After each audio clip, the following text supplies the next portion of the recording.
Hi, welcome. So I'm just going to start with the supplies you'll need. So of course you'll need some wood blanks. I'm using these pumpkins. And then the most important thing is thermal laminating pouches, some X-Acto knives, and white acrylic paint, heat resistant tape, and butcher paper, as well as a heat press. I'm using the EasyPress 3 today. That one goes up to 400 degrees Fahrenheit, which means you can use it for sublimation. The design I'm going for is this one right here. So that will be going on the pumpkin. Before we get started, I am going to paint the blank white. This is just going to make the sublimation transfer pop a little more. Like this one was like a clear SVG. I feel like having a white background really helps it pop versus just doing it straight on the wood with the laminating sheet, which is clear. So I came prepared and I painted it white because I have two. Once it's all fully dried, you want to go ahead and print your design. I'm just using Design Space because Silhouette was giving me a hard time, but I've already sized it to what it is. And for my sublimation printer, I did convert it. It's an Epson EcoTank 4700. I feel like sublimation, it's like so different from Cricut, obviously. It just gives you more freedom to do more things, and it doesn't limit you to what you want to print, which is really cool. There it is.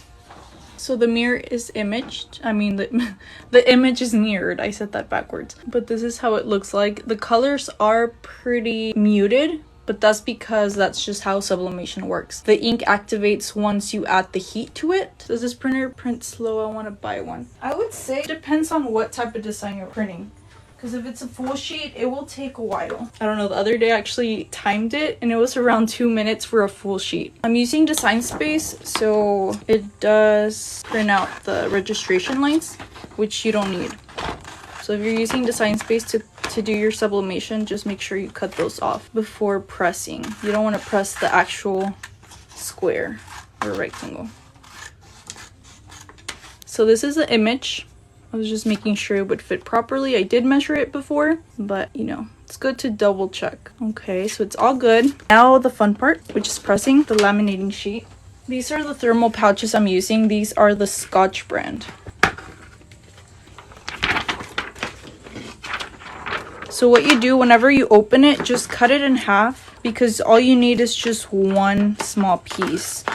You don't need the entire thing. If you really think about it, whenever you purchase these pouches, if you're going to do something like this, you don't get 15, you technically get 30 sheets since we're cutting them in half. One side of the thermal sheet is shiny and the other side is matte. The matte side is where the adhesive is, which is what you want to be facing on the wood because you want to press it onto the wood. That way the shiny side is facing up because the shiny side is what we're sublimating, if that makes sense. So adhesive down or shiny side up. And then I'm going to take my heat press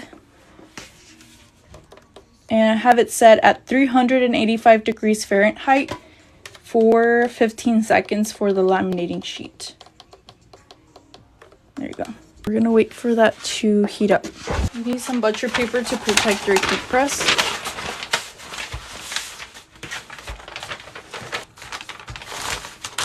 And then take your heat press, whichever one you have. Like I said, I'm using the Cricut EasyPress 3.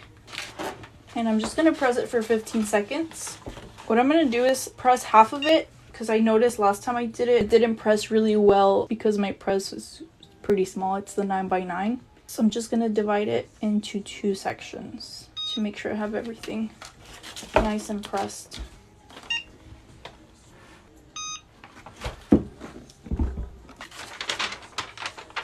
It's actually pressed pretty good compared to last time. Make sure if you're using an EasyPress to add a lot of pressure or else there's going to be some bumps. Just keep that in mind. But look how smooth it came out this time around. Next, I'm going to take the sublimation design, place it on your blank like you normally would with any other blank. Align it how you want. And then I'm going to take some heat resistant tape. That way it doesn't move around while it's pressing.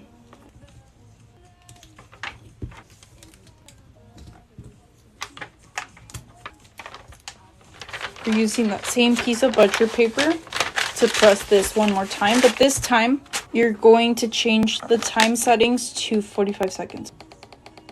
Remember, 385 the first time for 15 seconds and the second time for 45 seconds. Let's do this. Add a lot of pressure.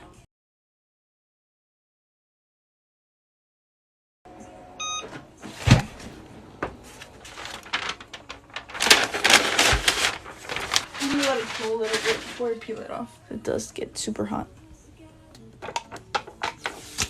You guys ready? Oh, that's cute.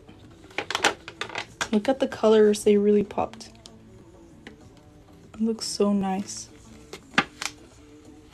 The last thing we need to do is flip it over and remove all of the excess laminating sheet. And you can do this with the X-Acto knife. I like to trim it down and then go with the X-Acto knife.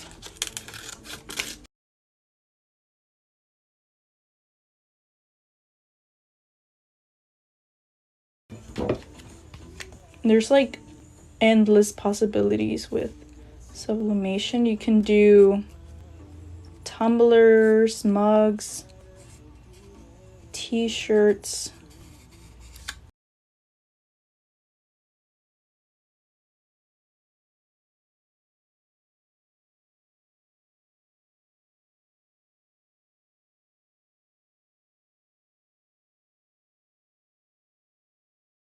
But this is how it turned out. I love how the colors turned out. But imagine this with like even a family picture for fall. That would be cute, even if it's not a pumpkin. Well, that was fun. I hope you guys enjoyed today's live. And if you are new here, make sure you are following me. I do have a YouTube channel where I share more tutorials, more in depth. I do have it linked in my bio, or you can search me up by, it's DIYholic, the same name as I'm here on TikTok. But I'll see you guys next time. Thank you so much for joining in. Bye.